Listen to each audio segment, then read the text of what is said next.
Poor 6-year-old girl with baby in her arms asks Millionaire for milk and says, "I promise to pay you when I grow up." He then surprises everyone with what he did. Before we dive into the story, drop a comment below and tell us where you're watching from. Enjoy the story.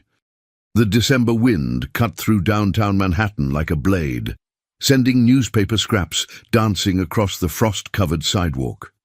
Richard Donovan pulled his wool coat tighter as he stepped out of his black Mercedes, the warmth of the heated seats already a distant memory. At 40 years old, he had built an empire worth over $200 million, yet tonight felt like the coldest night of his life. It had been exactly 3 years since Margaret died. 3 years since cancer stole away the only woman who had ever seen past his money to the broken man underneath. 3 years of walking through life like a ghost, going through the motions of board meetings and charity galas while feeling absolutely nothing inside. The pediatric hospital loomed before him, its windows glowing like beacons in the winter darkness. He was here for another obligatory charity event. His assistant had insisted his presence was required for the annual fundraiser. Richard had stopped caring about these things, but his company's reputation demanded he show up and write another check. As he approached the entrance, a small voice stopped him dead in his tracks. "Excuse me, mister?" Richard turned, expecting to see another fundraiser volunteer with a clipboard. Instead, he found himself looking down at a little girl who couldn't have been more than 6 years old. Her blonde hair was tangled and dirty, hanging limply around a face that was far too thin. Dark circles shadowed her bright blue eyes, and her clothes, a threadbare pink sweater and torn jeans, were clearly meant for warmer weather. But what made Richard's heart skip a beat was what she held in her arms. A baby, maybe 8 months old, was wrapped in what appeared to be an old hospital blanket. The infant's face was pale, and even in the dim streetlight, Richard could see the child looked seriously ill. "I'm sorry to bother you," the little girl continued, her voice barely above a whisper. "But you look like a nice man. Could you please buy my brother some milk? He's so hungry, and I don't have any money." Richard stared at her, his carefully constructed walls beginning to crack. "Where are your parents, sweetheart?" The girl's eyes filled with tears, but she held them back with a determination that broke his heart. "Mommy's inside. She's very sick. The doctors say she might not come home with us." Her voice wavered, but she straightened her shoulders. "I promised her I'd take care of Michael, but he needs milk, and the machines ate all our quarters." Richard's throat tightened. "What's your name?" "Emma," she replied. "Emma Rodriguez, and this is my baby brother Michael." She adjusted her grip on the baby, who had started to fuss softly. Richard knelt down to Emma's eye level, and something extraordinary happened. For the first time in 3 years, he felt something stirring in his chest, not just sympathy, but a profound connection he couldn't explain. "Emma," he said gently, "I promise you something. I'm going to help you and Michael, but not just with milk." He paused, seeing the hope blooming in her eyes. "I'm going to make sure you never have to worry about taking care of him alone again." Emma's eyes widened. "Really? But I don't have any money to pay you back." Richard smiled, the first genuine smile he'd worn in years. "What if I told you there was a way you could pay me back?" "How?" Emma asked eagerly. "Promise me that when you grow up, you'll help other children who need it, just like I'm helping you now." Emma nodded solemnly. "I promise, mister. I promise I'll pay you back when I grow up." As Richard stood and gently took Emma's small hand in his, he had no idea that this promise would change both their lives forever. He had no idea that the revelation waiting for him would be more shocking than anything he could imagine. But for now, all that mattered was the warm feeling spreading through his chest as he led Emma and baby Michael toward the hospital entrance. For the first time since Margaret's death, Richard Donovan felt truly alive. The hospital's fluorescent lights felt harsh against Richard's eyes as he walked through the pediatric ward with Emma and Michael. The smell of antiseptic and the distant sound of monitors beeping created an all-too-familiar atmosphere that brought back painful memories of Margaret's final days. Emma led him down a long corridor, her small hand still gripping his with surprising strength. Baby Michael had fallen asleep in her arms, his breathing shallow but steady. They stopped outside room 314, where through the glass window Richard could see a young woman lying motionless in the hospital bed. "That's my mama," Emma whispered. "Maria Rodriguez. She's been sleeping for 2 days now." Richard's heart clenched as he watched the rise and fall of the woman's chest, connected to various machines. She couldn't have been more than 28 years old, her face gaunt but still beautiful, despite the illness ravaging her body. A nurse approached them, her expression a mixture of compassion and concern. "Emma, honey, you can't keep bringing Michael up here. The pediatric ICU has strict policies about infants." "Please," Emma pleaded. "He gets scared when I leave him downstairs, and Mama might wake up and want to see him." Richard stepped forward. "Excuse me, I'm Richard Donovan. I'd like to speak with whoever's in charge of Mrs. Rodriguez's care." The nurse's eyes widened slightly at the name. Even in hospitals, Richard's reputation preceded him. "Of course, Mr. Donovan. Dr. Patterson is making rounds. I'll get him immediately." While they waited, Richard knelt beside Emma again. "Tell me about your family, sweetheart. Where do you live?" Emma's voice grew even quieter. "We lived in a little apartment in Queens, but Mama couldn't work anymore because she got sick. The landlord said we had to leave last month. We've been staying at the shelter, but they said we can't come back if Mama doesn't get better soon."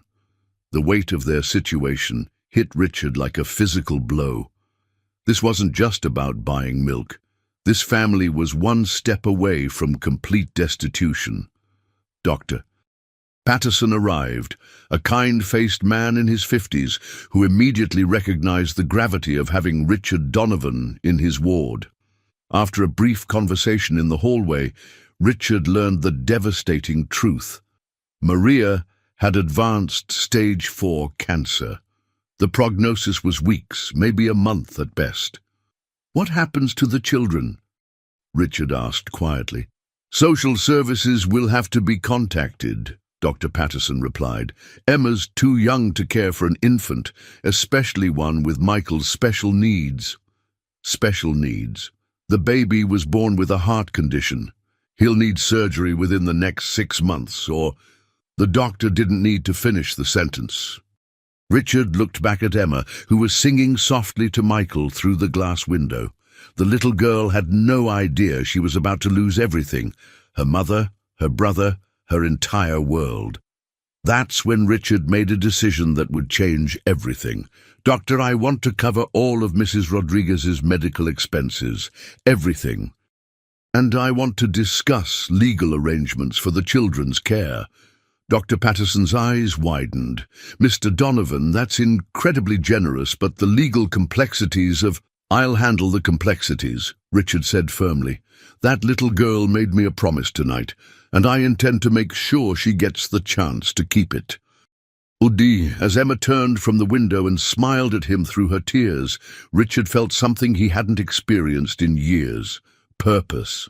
But he had no idea that the Rodriguez family held a secret that would shake him to his very core. 3 days later, Richard found himself in a place he never imagined: a cramped shelter in Queens, carrying bags of groceries and supplies for Emma and Michael. His driver waited outside, clearly uncomfortable in the neighborhood, but Richard barely noticed. His entire focus was on the small blonde girl who had somehow become the center of his universe. "Mr. Richard!" Emma called out, running toward him as he entered the shelter's common area. She had started calling him that after he'd told her his name, and somehow it felt more meaningful than any title he'd ever held. Michael was looking healthier already. The antibiotics Dr. Patterson had prescribed were working, and the baby formula Richard had provided was helping him gain weight. But it was Emma's transformation that truly amazed him. The scared, desperate child from that first night was blossoming into a bright, hopeful little girl. "I have something to show you," Emma said, pulling out a crumpled piece of paper from her pocket. "I drew you a picture." Richard examined the drawing carefully. It showed a stick figure man in a suit, holding hands with a small girl and a baby. Above them, Emma had written in careful letters, "My new family." "Emma," Richard said gently, sitting down on one of the shelter's worn couches, "I need to tell you something about your mama." Emma's face grew serious, and she climbed up beside him. "Is she going to heaven like Daddy did?" The question caught Richard off guard. "Tell me about your daddy, sweetheart." "Mama said he was a soldier. He died before Michael was born, but she said he was the bravest man she ever knew. She showed me his picture once, but we lost it when we had to leave our apartment." Emma's voice grew wistful. "She said I have his eyes." Richard studied Emma's bright blue eyes, struck by something familiar he couldn't quite place. "What was your daddy's name?" James Donovan Rodriguez. Mama said he picked Rodriguez as his middle name when they got married because he loved our family so much." The world stopped spinning. Richard's blood turned to ice as the name echoed in his mind. James Donovan Rodriguez. It couldn't be. But as he looked more closely at Emma's face, the blue eyes, the stubborn set of her jaw, the way she tilted her head when she was thinking, recognition hit him like a sledgehammer. "Emma," he whispered, his voice barely audible, "can you tell me your daddy's full name again?" "James Michael Donovan Rodriguez," Emma repeated proudly.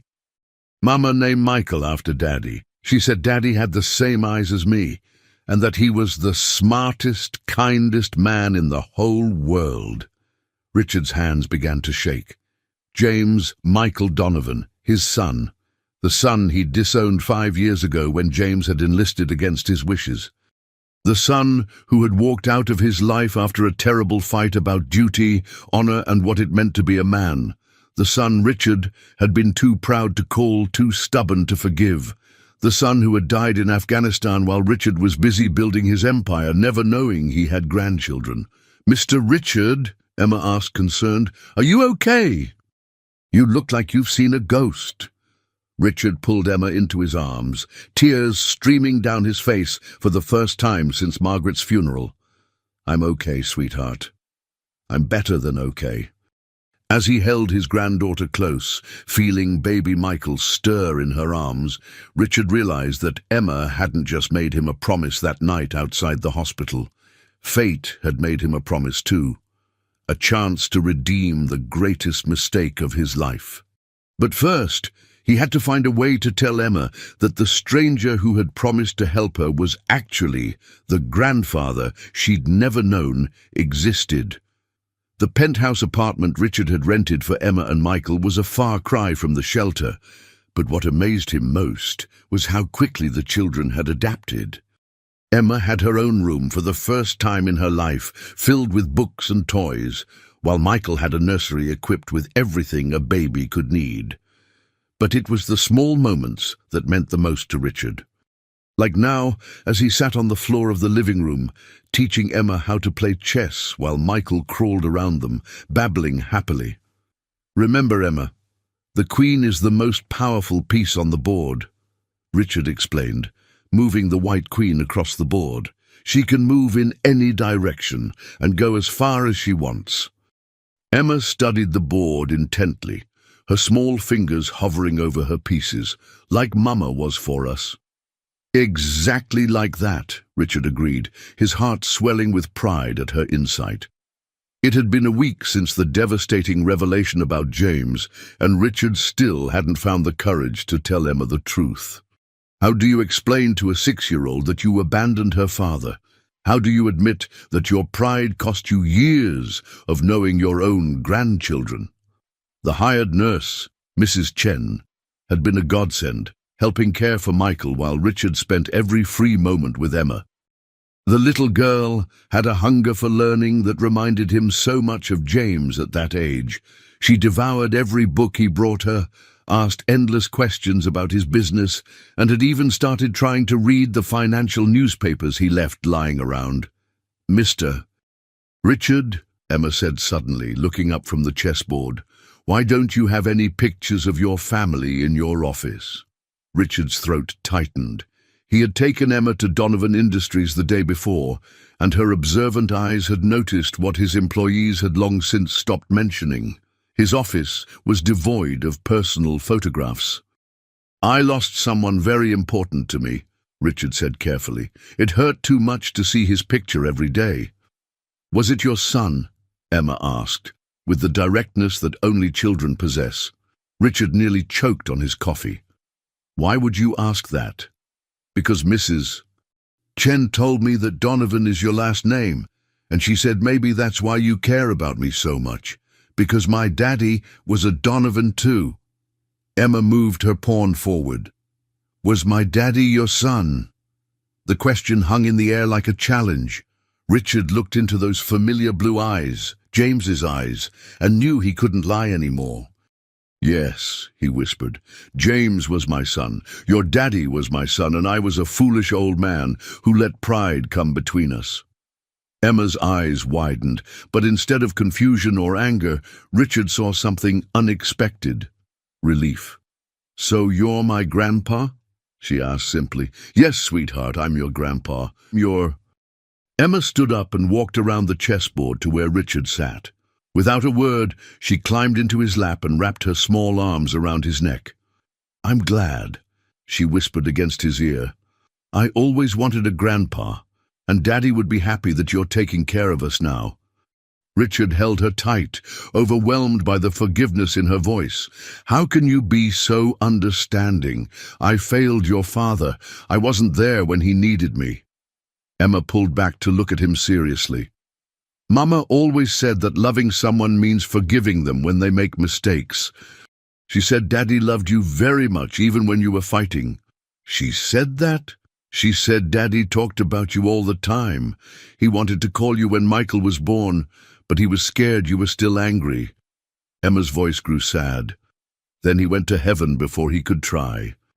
Richard's heart shattered and mended itself in the same moment. James had wanted to reconcile.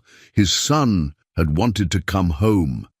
"Emma, I promise you something," Richard said, echoing the words from that first night. "I'm going to spend the rest of my life making up for the time I lost with your daddy. And I'm going to make sure you and Michael know how much he loved you. Will you tell me stories about when Daddy was little like me?" "Every day," Richard promised. "Starting tomorrow, I'll tell you about the time your daddy tried to build a rocket in the backyard and nearly burned down the garage." Emma giggled, the sound like music to Richard's ears. As she settled back into his lap to continue their chess game, Richard realized that sometimes the most precious gifts come wrapped in the deepest pain. But he still didn't know about the final secret Maria was keeping, one that would change everything once again. Maria Rodriguez opened her eyes for the first time in 4 days, and the first word she whispered was Emma. Richard had been sitting beside her bed when it happened, having spent every evening at the hospital after Emma and Michael went to sleep. Dr. Patterson had warned him that these moments of consciousness might be brief, so Richard wasted no time. "Mrs. Rodriguez," he said gently, "I'm Richard Donovan. I've been taking care of Emma and Michael." Maria's eyes focused on him with effort, and what he saw there wasn't the gratitude he expected, but fear. "You," she whispered, her voice barely audible, "you're James's father." "Yes. Emma told you about me?" Maria tried to sit up, but the effort was too much. "Where are my children? Are they safe?" "They're safe. They're at my apartment with a nurse. They're healthy, fed, and loved." Richard leaned closer. "Maria, I know about James. I know he was my son. I know I failed him." Tears began to flow down Maria's cheeks. "He loved you so much. Even after the fight, even after you told him never to come back, he never stopped loving you." The words hit Richard like physical blows. "I was wrong. I was so terribly wrong." "He wanted to call you when Emma was born," Maria continued, her breathing labored. "But he was afraid. He said you told him that if he enlisted, you'd disown him, that he'd be dead to you." Richard closed his eyes, remembering the awful things he'd said in anger. "I didn't mean it. I was scared of losing him, and my fear made me cruel." "He died believing you hated him," Maria said, and the simple statement nearly destroyed Richard. "I'm sorry," he whispered. "I'm so sorry." Maria studied his face for a long moment. "But you love them now, Emma and Michael. I can see it in your eyes. More than my own life. Then I need to tell you something." Maria's voice grew urgent. "Something James never knew. Something that changes everything." Richard leaned in closer, sensing the importance of her words. "When James and I got married, I was already pregnant. Emma isn't his biological daughter." The words hung in the air like a bomb waiting to explode. "What do you mean?" Richard asked, though part of him already understood. "I was pregnant from a previous relationship that ended badly. When I met James, I was scared and alone. He knew about the pregnancy, and he chose to love Emma anyway. He chose to be her father." Maria's eyes filled with tears. He never treated her any differently than Michael. To him, she was his daughter in every way that mattered. Richard's mind raced. "Does Emma know?" "No, and I never planned to tell her. James was her father in every way that mattered. He loved her, raised her, died protecting the freedom of the country she would grow up in." Maria coughed, and Richard could see her strength fading. "But now that you know about them, now that you're taking care of them, I needed you to know the truth." Richard felt the world shifting beneath him. Emma wasn't his biological granddaughter. But as he thought about the chess games, the bedtime stories, the way she'd forgiven him so easily, he realized something profound. Biology didn't matter. Love did. "Maria," he said firmly, "James chose to be Emma's father, and now I choose to be her grandfather. Nothing changes." Relief flooded Maria's face. "You mean that?" "I mean it with every fiber of my being. Emma and Michael are my family now. They'll never want for anything, and they'll always know they're loved." Maria smiled through her tears. "There's one more thing. A letter. James wrote it before his last deployment. It's for you. I kept it, hoping someday I'd have the courage to send it." She pointed weakly to the bedside table drawer. Inside, Richard found an envelope with his name written in James's familiar handwriting. "Read it when you're ready," Maria whispered. "But know that your son never stopped believing you'd find your way back to each other." As Maria closed her eyes and drifted back into unconsciousness, Richard held the letter in his trembling hands. Whatever James had written, whatever final words his son had left for him, Richard knew they would either destroy him completely or give him the strength to become the grandfather Emma and Michael deserved. But he wasn't prepared for what the letter would reveal about the night James died, and the choice his son had made that would honor Emma's promise in ways Richard never could have imagined. Richard waited until he was alone in his study before opening James's letter. The envelope was worn, as if Maria had held it countless times over the past 3 years. His hands shook as he unfolded the pages, seeing his son's handwriting for the first time since their terrible fight. "Dad, if you're reading this, then something has happened to me, and Maria found the courage to reach out to you. I hope you can forgive her for keeping this letter so long. I made her promise to only send it if I didn't make it home. I know you're angry with me. I know you think I threw away everything you built for our family. But I need you to understand why I had to serve. It wasn't about rejecting your values or your love. It was about embracing them. You taught me that with great privilege comes great responsibility. You showed me that a man's worth isn't measured by what he accumulates, but by what he's willing to sacrifice for others. You probably don't remember, but when I was 8 years old, you took me to visit the children's hospital where you volunteered. You told me that night that money was just a tool. The real treasure was using it to help people who couldn't help themselves. That's what I'm doing here, Dad. I'm using the strength and opportunities you gave me to protect people who can't protect themselves.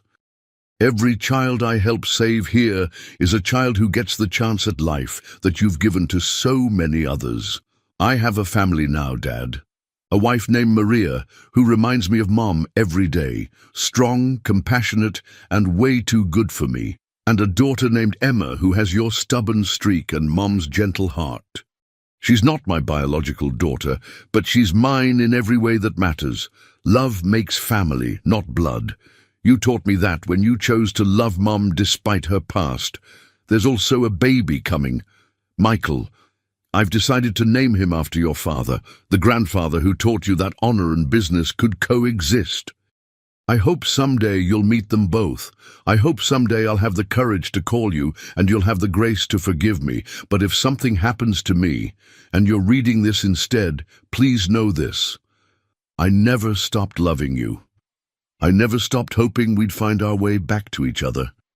And if Maria and the children ever need help, I know you'll be there for them, because underneath all that stubborn pride, you're the most generous, loving man I've ever known. Take care of them, Dad. Help Emma grow up to be strong and kind. Help Michael know that his father loved him, even though we never got to meet.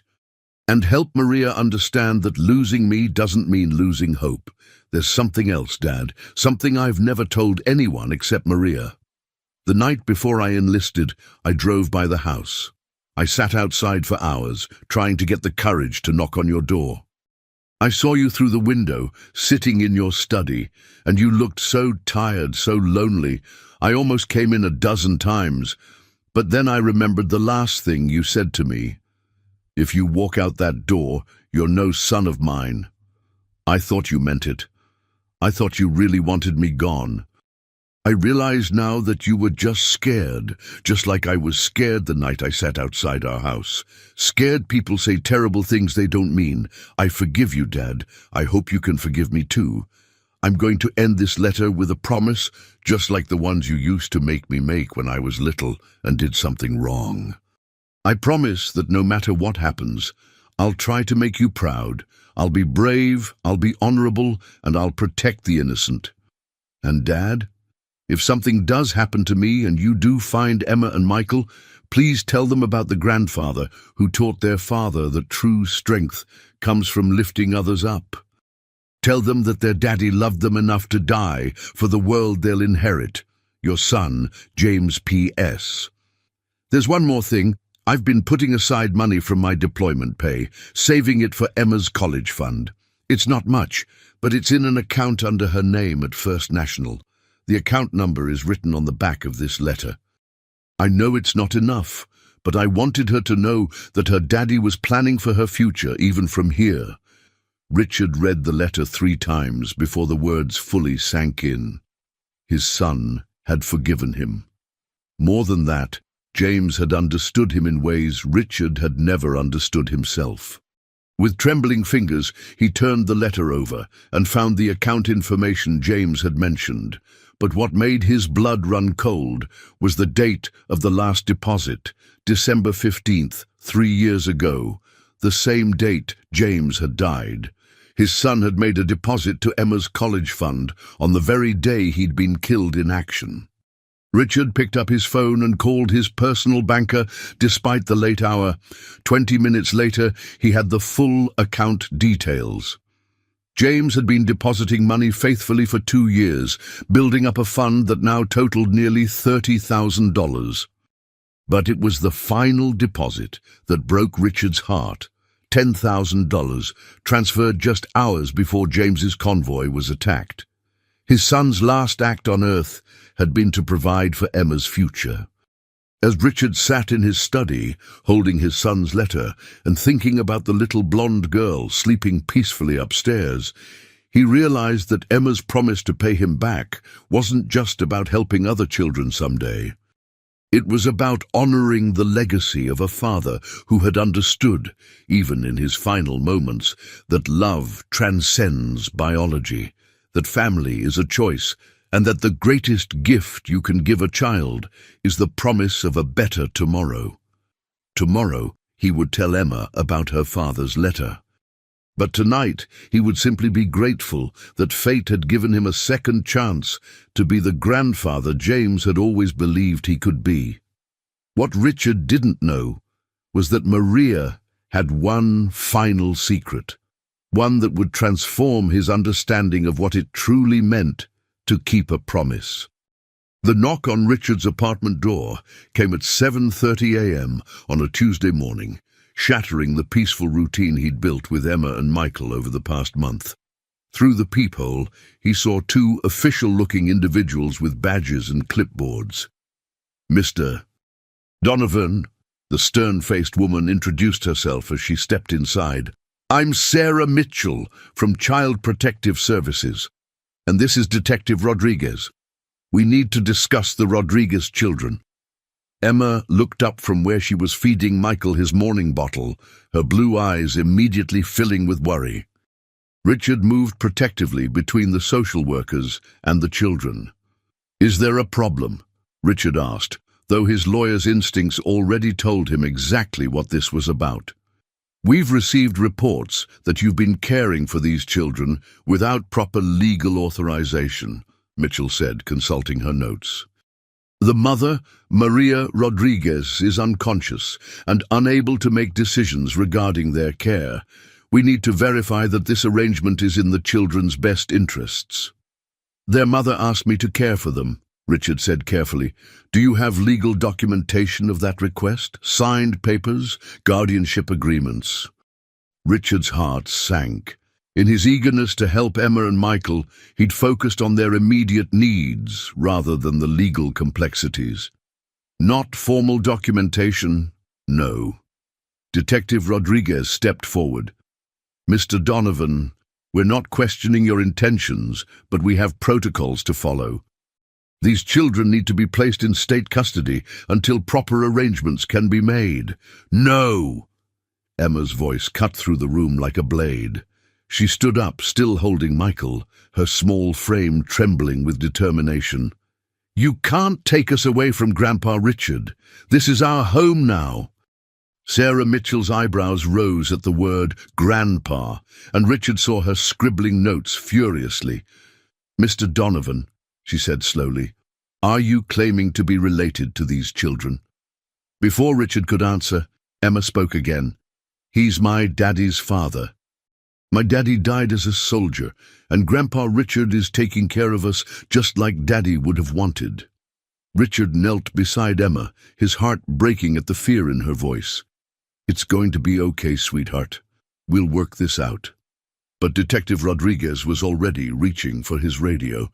"We're going to need to verify these family claims. In the meantime, the children will need to come with us. Please," Richard said, his voice cracking, "give me 24 hours. Let me get the proper documentation. Don't traumatize these children by dragging them away from the only stability they've known."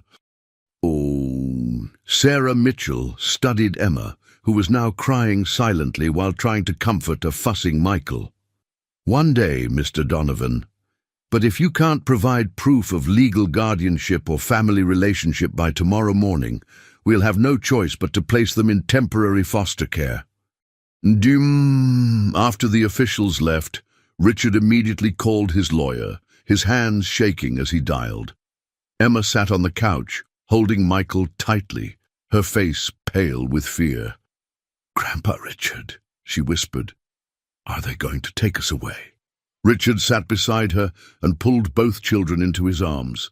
"I'm going to do everything in my power to prevent that, sweetheart, but I need you to be brave for me, okay?" "I'm trying to be brave," Emma said, her voice muffled against his chest. "But I'm scared.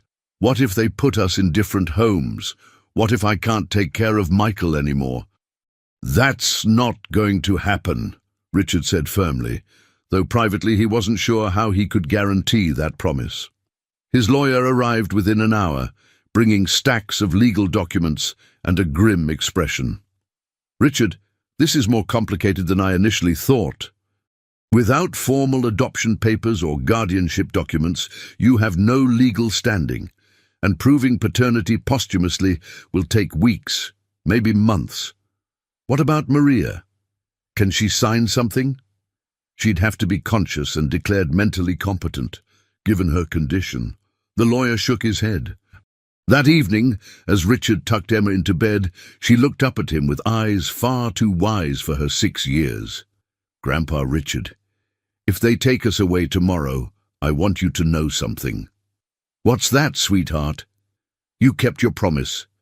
You said you'd help us, and you did. You gave us a home and made us feel loved. Even if it's only for a little while, you gave us more than we ever dreamed of." Richard's throat tightened. "Emma, I'm not giving up. Tomorrow we're going to see your mama, and we're going to figure this out together." But as Richard lay awake that night, staring at the ceiling, he wondered if his money and influence would be enough to fight a system designed to protect children from exactly the kind of informal arrangement he'd created. Time was running out, and tomorrow might be the day he lost his grandchildren forever. The call came at 4:17 a.m., jolting Richard from a restless sleep. Dr. Patterson's voice was urgent and strained. "Mr. Donovan, you need to get to the hospital immediately. Mrs. Rodriguez is awake, but her condition has deteriorated significantly. If there's anything she needs to say or do, it has to be now." Richard woke Mrs. Chen and asked her to stay with the children, then rushed to the hospital through the empty pre-dawn streets. When he arrived at Maria's room, he barely recognized the woman who had been sleeping peacefully just days before. Her skin was grey, her breathing labored, and the machines around her were beeping with increasing urgency. "Richard," Maria whispered when she saw him, "the children, are they safe?" "For now," Richard said, pulling a chair close to her bed. "But Maria, I need your help. Social services wants to take them into custody. I need legal documentation that shows you want me to care for them." Maria nodded weakly. "I already thought of that. Last week, when I was awake for a few minutes, I asked Dr. Patterson to contact my lawyer. She's been preparing papers." Relief flooded through Richard. "Where are they?" "In the safe at my lawyer's office. But Richard, there's something else. Something urgent about Michael." Maria struggled to sit up. "His heart condition is worse than the doctors initially thought. He needs surgery within the next 2 weeks or—" She didn't need to finish. Richard had seen the reports from Michael's recent tests. Without the surgery, the baby wouldn't live to see his first birthday. "The surgery costs over $200,000, Maria continued. "Even with insurance, I can't afford it, but I wrote something in my will, a request." "What kind of request?" Maria reached for his hand with surprising strength. "I'm asking you to adopt both children legally, not just for the money, but because they need a father. Emma needs someone to walk her down the aisle someday. Michael needs someone to teach him how to be a man." Richard's eyes filled with tears. "Maria, I would be honored." "There's more," she said, her voice growing weaker. "Emma's college fund, the one James started. There's something about it you need to know." Before she could continue, alarms began sounding throughout the room. Nurses rushed in, followed by Dr. Patterson, and Richard was pushed into the hallway as they worked to stabilize Maria. 45 minutes later, Dr. Patterson emerged with news that changed everything. "She's stable for now, but barely. Mr. Donovan, I have to be honest with you. Mrs. Rodriguez has hours, maybe a day at most. Whatever legal arrangements need to be made, they need to happen immediately." Richard called his lawyer, Maria's lawyer, and a judge he knew personally. By noon, Maria's hospital room had been transformed into an impromptu courtroom. With Maria barely conscious but mentally alert enough to sign documents, the legal papers were finalized. Richard Donovan was now the legal guardian of Emma and Michael Rodriguez, with the path cleared for full adoption proceedings. But even as he held the signed papers, Richard's mind was on Maria's unfinished words about Emma's college fund. What hadn't she told him? As the afternoon wore on, Maria drifted in and out of consciousness. During one of her lucid moments, she gripped Richard's hand urgently. "The college fund," she whispered. "Emma's college fund. Check the deposit records carefully. James made deposits every month, but the amounts, they're not what they seem." "What do you mean?" James was saving more than just his deployment pay. He was putting aside money from somewhere else, significant amounts. I never knew where it came from until after he died. Richard felt a chill run down his spine. "Where did the money come from, Maria?" But before she could answer, Maria's eyes closed, and this time, they didn't open again. "Doctor." Patterson checked her vitals and looked up at Richard with sympathetic eyes. "I'm sorry, Mr. Donovan. Mrs. Rodriguez has slipped into a coma. Given her condition, she likely won't regain consciousness." As Richard sat beside Maria's bedside that evening, holding the legal documents that made him officially responsible for Emma and Michael, he couldn't shake the feeling that there was still something crucial he didn't know about James, about Emma's college fund, and about the family he'd just inherited.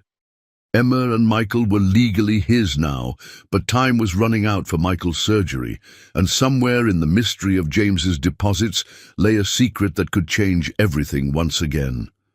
"Grandpa Richard, why are you crying?" Emma's voice was soft but concerned as she found Richard in his study the next morning, staring at bank statements and legal documents spread across his desk.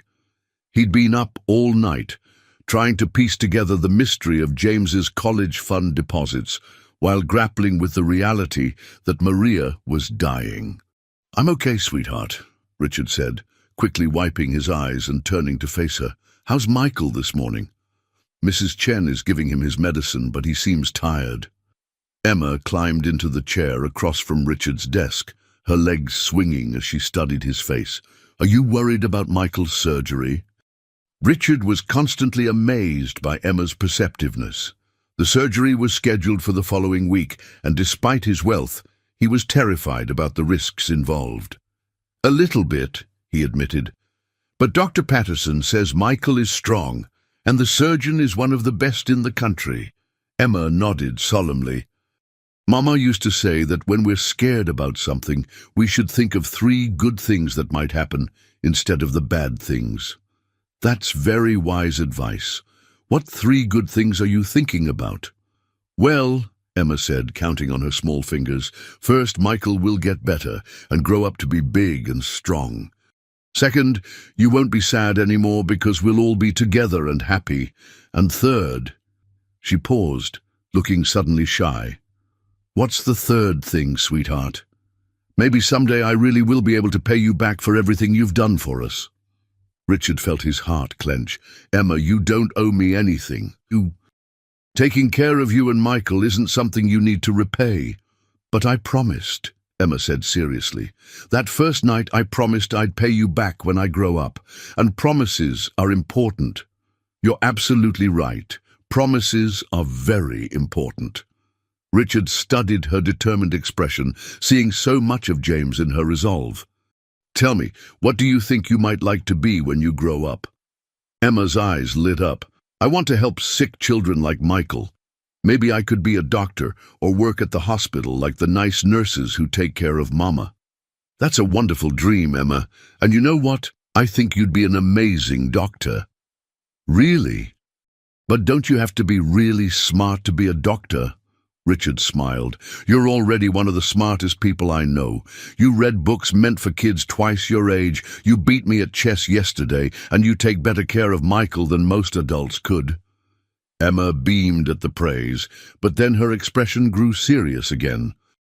"Grandpa Richard, can I ask you something about my daddy?" "Of course, sweetheart, anything. Mrs. Chen told me that sometimes soldiers get medals when they're brave. Did my daddy get any medals? Richard's throat tightened.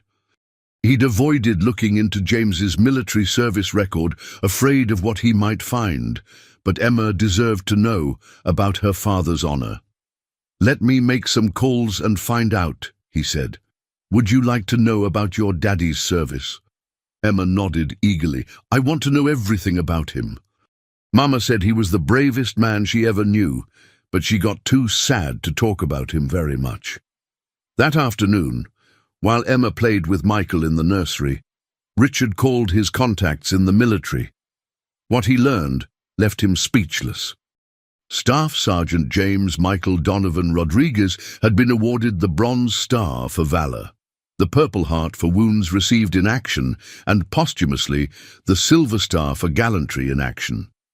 The citation for the Silver Star revealed that James had died while single-handedly holding off an enemy attack that allowed his convoy to evacuate 37 wounded Afghan civilians, including 15 children. But it was the final detail that broke Richard's heart. James's final words, reported by the soldier who found him, were, "Tell my family I kept my promise." As Richard sat in his study that evening, reading James's military commendations while listening to Emma read a bedtime story to Michael, he realized that the little girl upstairs had inherited more than just her father's eyes. She'd inherited his courage, his compassion, and his unshakable belief in keeping promises. Tomorrow he would tell Emma about her father's medals, but tonight he would simply be grateful that James's promise to protect others lived on in the little girl who had promised to help sick children when she grew up. The college fund mystery could wait another day. Some things, like watching his granddaughter become the remarkable person her father had always believed she could be, were more important than money. Maria Rodriguez died at 3:22 a.m. on a Thursday morning, with Richard holding her hand and whispering promises about Emma and Michael's future. Her last coherent words were, "Tell Emma, her daddy's treasure box." The funeral was small but meaningful. Emma wore a black dress Richard had bought for her, and she held Michael throughout the service, singing softly to him when he became fussy. Richard was amazed by her strength, but he could see the grief in her eyes despite her brave front. After the service, they returned to Maria's belongings, which had been stored in the hospital's patient services room. There wasn't much. A few photographs, some clothing, and a small wooden box that Emma immediately recognized. "That's Mama's treasure box," Emma said, pointing to the worn wooden container. "She said Daddy gave it to her before he went away to be a soldier." Richard opened the box carefully, revealing its contents. A few letters in James's handwriting, Maria's wedding ring, a photograph of James in his military uniform, and at the bottom, a key with a number tag attached. "What's this key for?" Richard asked, examining the small brass object. Emma shrugged. "Mama never told me. She just said it was part of Daddy's treasure." That evening, while Emma was having her bath and Michael was napping, Richard called the number on the key tag. It led him to a storage facility in Queens, and after providing the necessary identification and legal documents, he found himself standing in front of storage unit 247. The key turned easily, and the metal door rolled up to reveal a small space filled with carefully organized boxes and containers. Richard's breath caught in his throat as he realized what he was looking at. This wasn't just storage. This was James's life, meticulously preserved and organized. The first box contained James's college textbooks and papers, including a business degree from Columbia University that Richard never knew his son had completed through night classes while working. The second box held detailed financial records and investment portfolios that showed James had been steadily building wealth through careful investing and business partnerships. But it was the third box that changed everything. Inside, Richard found a thick folder labeled Emma's Future and another labeled Emergency Fund. Used to, the Emma's Future folder contained detailed plans for Emma's education, including applications to prestigious prep schools, scholarship information, and a detailed letter outlining James's dreams for his daughter's academic success. The Emergency Fund folder revealed the truth about the mysterious college fund deposits. James hadn't just been saving his deployment pay. He'd been running a small but successful consulting business, helping other soldiers invest their money and plan for their futures after service. The business had been generating substantial income, all of which James had been depositing into Emma's college fund and the emergency fund he'd created for his family's future. By the time of his death, James had accumulated over $150,000 in investments and savings, money that Maria either didn't know about or had forgotten in her grief and illness. But the final folder in the box contained something that made Richard sink to his knees in amazement. It was labeled "For Dad" and contained a detailed business proposal for a foundation dedicated to helping military families transition to civilian life. The proposal was professionally written, thoroughly researched, and included a personal letter from James explaining his vision. "Dad, if you're reading this, it means something happened to me and you found your way to Emma and Michael. This storage unit is my gift to them and to you. I've been building something here, not just money, but a plan. A way to help other families like mine, other soldiers who need guidance transitioning back to civilian life, other children who need opportunities. I called it the Donovan Family Foundation in my notes, hoping that someday you and I would build it together. But if I'm not there to do it with you, maybe you and Emma can build it instead. The money in these accounts is enough to get started, but I know you have the resources and influence to make it something truly special. Emma is smart enough to help you understand what soldiers' families really need, and she's compassionate enough to make sure we never lose sight of why we're doing it. This is my real gift to you, Dad. Not just Emma and Michael, but a chance to build something meaningful together, a way to turn our family's pain into purpose. Love always, James." As Richard sat in the storage unit, surrounded by his son's carefully planned legacy, he realized that Maria's final words about the treasure box had led him to something more valuable than money. James had left him a roadmap for healing their family and helping others at the same time. Emma's promise to pay him back when she grew up was about to take on a whole new meaning. Together, they would build the foundation James had dreamed of, and in doing so, they would honor not just James's memory, but the promise Emma had made that snowy night outside the hospital. But first, they had to get Michael through his surgery, and Richard had a feeling that the biggest test of their new family was still to come. The night before Michael's surgery, Emma couldn't sleep.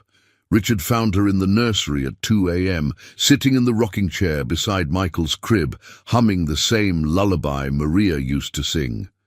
"Sweetheart, you should be in bed," Richard said gently, settling into the chair beside her. "I'm scared, Grandpa Richard," Emma whispered, her voice barely audible in the dim light from the hallway. "What if something goes wrong? What if Michael doesn't wake up after the surgery?" Richard's heart ached for the little girl who had already lost so much. Dr. Patterson and Dr. Williams are the best doctors in the country.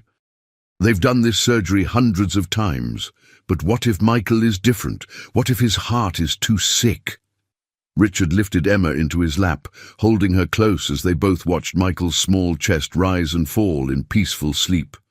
"Emma, do you remember what you told me that first night we met, about your promise?" Emma nodded against his chest. "You promised to pay me back by helping other children when you grew up. But you know what? You've already started paying me back." "How?" "By teaching me how to love again, by showing me what it means to have a family, by being brave and strong and kind, even when everything seems scary." Richard stroked her hair gently. Your daddy would be so proud of the little girl you've become." Emma was quiet for a moment, then asked, "Will you tell me about Daddy's medals again?" Richard had told her about James's military honors the day before, watching her eyes shine with pride as she learned about her father's heroism. "Your daddy was awarded the Bronze Star for being brave in battle, the Purple Heart because he was hurt while protecting others, and the Silver Star because he saved 37 people, including 15 children, before he went to heaven." 15 children, Emma repeated softly. "That's like 2 whole classrooms of kids." "That's right. Your daddy saved 2 classrooms full of children because he believed every child deserves a chance to grow up and follow their dreams." Emma sat up to look at Richard directly. "Is that why he started the foundation plans? To help more children?" Richard had shown Emma the storage unit discovery the day before, explaining James's vision for helping military families. "Yes, sweetheart. Your daddy wanted to make sure that other families wouldn't have to struggle the way yours did. When Michael gets better, can we start working on Daddy's foundation?" "Absolutely. In fact, I've already started making some calls. There are a lot of families out there who need help, and with your daddy's plans and your ideas about what children really need, we can make a real difference." Emma smiled for the first time in days. "Maybe that's how I'll really pay you back, by helping you build something Daddy would be proud of." "I think that sounds perfect." They sat together in comfortable silence for a while, watching Michael sleep. Finally, Emma spoke again. "Grandpa Richard, tomorrow when they take Michael into surgery, will you stay with me? I wouldn't be anywhere else, sweetheart. And after the surgery, when Michael is all better, will we still be a family?" Richard felt tears prick his eyes. "Emma, we'll be a family forever. Nothing will ever change that. You're stuck with me now." Emma giggled softly. "Good. I like being stuck with you." At 6 a.m. they made their way to the hospital. Emma had packed a small bag with Michael's favorite blanket, a stuffed animal Richard had bought him, and the photograph of James in his military uniform. "I want him to have Daddy's picture with him," Emma explained, "so he knows Daddy is watching over him during the surgery." As they prepared Michael for surgery, Emma kissed his forehead and whispered, "Be brave, little brother. When you wake up, we're going to start building Daddy's foundation together. There are lots of children who need our help." Richard watched in amazement as Emma, just 6 years old, found the strength to comfort everyone around her, the nurses, other families in the waiting room, and most importantly, him. As Michael was wheeled into surgery, Emma took Richard's hand and looked up at him with eyes full of determination. "Now we wait," she said simply, "and we hope. And we remember that Daddy kept his promise to save children, so now it's our turn to keep our promise too."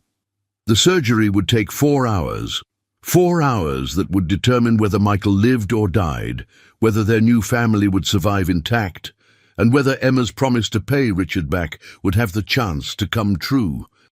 But as Richard looked down at the remarkable little girl beside him, he realized that no matter what happened in that operating room, Emma had already given him the greatest gift imaginable: the chance to love again, to be needed again, and to believe again in the power of promises kept. Mr. Donovan, the surgery was a complete success. Dr. William's words echoed through the hospital waiting room as Richard felt his knees nearly buckle with relief. Beside him, Emma jumped up from her chair, her face lighting up with pure joy. "Michael's heart is strong now," the surgeon continued, smiling at Emma. "He's going to grow up to be a healthy, normal little boy." Emma threw her arms around Richard's waist, tears of happiness streaming down her face. "He did it, Grandpa Richard. Michael did it." As they waited to see Michael in recovery, Richard noticed Emma pulling something from her pocket, a crumpled envelope he'd never seen before. "What's that, sweetheart?" "It's a letter Mama gave me before she got really sick. She said to only open it after Michael's surgery." Emma's hands trembled slightly as she unfolded the paper. "She said, It was the most important thing she ever wanted to tell me. Richard watched as Emma's eyes moved across the page, her expression changing from curiosity to confusion to something he couldn't quite identify. "Grandpa Richard," Emma said slowly, looking up at him with wide eyes, "I think you need to read this." With shaking hands, Richard took the letter. Maria's handwriting was weak but clear.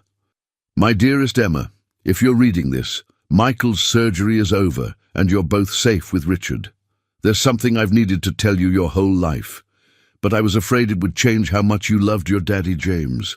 The truth is, sweetheart, I lied about your real father. It wasn't a bad relationship that ended. It was something beautiful that ended too soon. Your real father was Richard's son too, but not James. Your biological father was David Donovan, James's older brother, who died in a car accident just 2 months before you were born. David and I were going to be married, but he died before I could tell him I was pregnant with you. When I met James a year later, he knew about David. He chose to love you as his own daughter because you were his brother's child, his niece, and because he saw David's kindness in your eyes. Emma, you are Richard's biological granddaughter. You carry the Donovan blood, David's gentle heart and James's courage. You are the bridge between two brothers who loved each other deeply. I kept this secret because I wanted you to know James as your father, which he was in every way that mattered. But now that you're with Richard, you should know that when you call him Grandpa, it's not just by choice, it's by blood, by love, and by the miracle that brought you to each other that snowy night.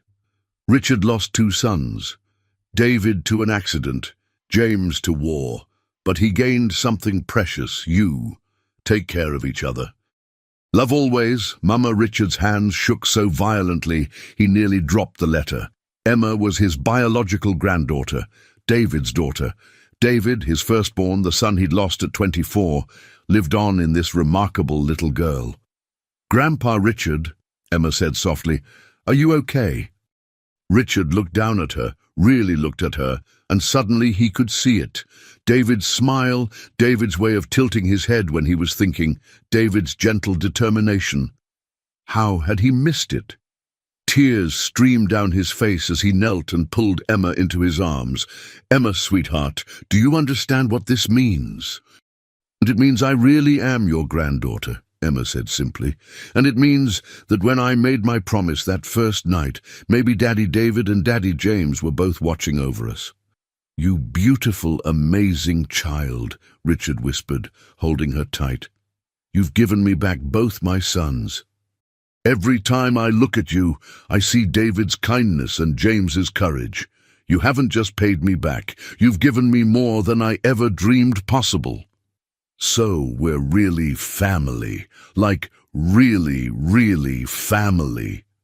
"Really, really family," Richard confirmed, laughing through his tears. 6 months later, Richard stood at the podium of the newly established Donovan Family Foundation headquarters, with Emma beside him holding a healthy, thriving Michael.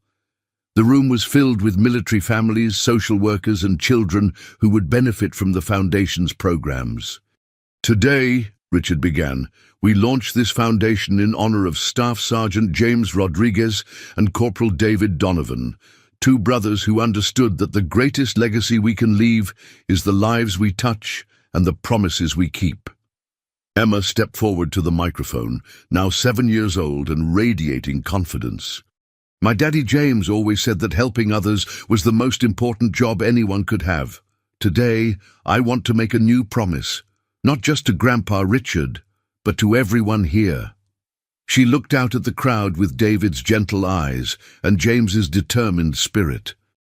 "I promise that I'll spend my whole life helping children who need families, soldiers who need homes, and anyone who needs hope. That's how I'm paying back Grandpa Richard for saving me and Michael." As applause filled the room, Richard felt a warmth in his chest that had nothing to do with pride and everything to do with love. The foundation would help thousands of families, Michael would grow up strong and healthy, and Emma would become the doctor she dreamed of being, healing children just as she had healed him. That night, as he tucked Emma and Michael into their beds in the home they all shared, Richard realized that sometimes the most precious gifts come disguised as promises. A 6-year-old girl had promised to pay him back when she grew up, but she'd actually been paying him back every single day, with laughter, with love, and with the miracle of family restored. "Sweet dreams, my darlings," he whispered, turning off the lights. "Good night, Grandpa Richard," Emma called softly. "Thank you for keeping your promise, too." As Richard walked to his study, he paused at the window where he'd spent so many lonely nights after Margaret died. But now, instead of emptiness, he felt gratitude. Emma had kept her promise in ways she'd never imagined, giving him back his purpose, his joy, and most importantly, his family. Sometimes the smallest promises change the biggest lives.